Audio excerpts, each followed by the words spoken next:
বলো বলো। কার কার জিভে জল আসছে আম মাখা দেখে। আজকে দুপুরবেলায় আমরা করেছিলাম আম মাখা, আর আম মাখা খেতে গিয়ে এটা আমার সাথে কি হয়ে গেল। সো হ্যালো এভরিওয়ান, আমি হলাম তোমাদের বিথি। কেমন আছো বলো তোমরা সবাই। আজকে দুপুরবেলায় ইচ্ছে হলো আমরা একটু ঝাল ঝাল করে আম মাখা করব।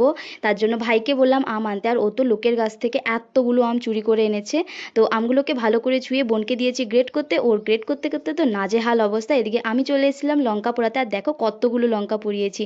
এসে দেখি বোনের আম গ্রেড করা হয়ে গেছে, আর এরপরে চলো আমের মধ্যে দেবো হচ্ছে তেঁতুল, তাই তেঁতুলটাকে অল্প করে জলে ভিজিয়ে রাখি। আম মাখাটা শুরু করতে যাবার তখন আমার হাতটা কেটে যায়, যে কারণে আম মাখাটা আমি আর করিনি, করছিল আমার কাকিও কিন্তু খুব সুন্দর আম মাখে। তো নুন লঙ্কা দিয়ে আমটাকে ভালো করে মেখে নেওয়ার পর এরপর এতে দেবো হচ্ছে তেঁতুল। তেঁতুলটা অনেক দিনের বলে একটু কালো কালো হয়ে গেছে।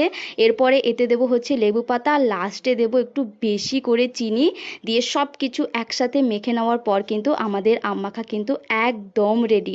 বলো তো কার কার এখন আম মাখা খেতে ইচ্ছে করছে, কমেন্টে জানিয়ে যেও কিন্তু। সবাইকে বাটিতে অল্প অল্প করে সার্ভ করে দিয়ে আমরা বসে গেছি জাম বাটি নিয়ে। চলো এবার টেস্ট করে দেখি আম মাখাটা কেমন হয়েছে। আম মাখাটা তো অসাধারণ হয়েছিল, এত টেস্ট হয়েছিল কি বলবো। তিন ভাই বোনে আমরা এতটা আম মাখা আমরা একা একা খেয়েছি। তো যাই হোক, ভিডিওটা আজকে এখানে এন্ড করছি, দেখা হচ্ছে পরবর্তী ভিডিওতে। Bye bye. আর ভিডিওটা কেমন লাগলো কমেন্টে জানিয়ে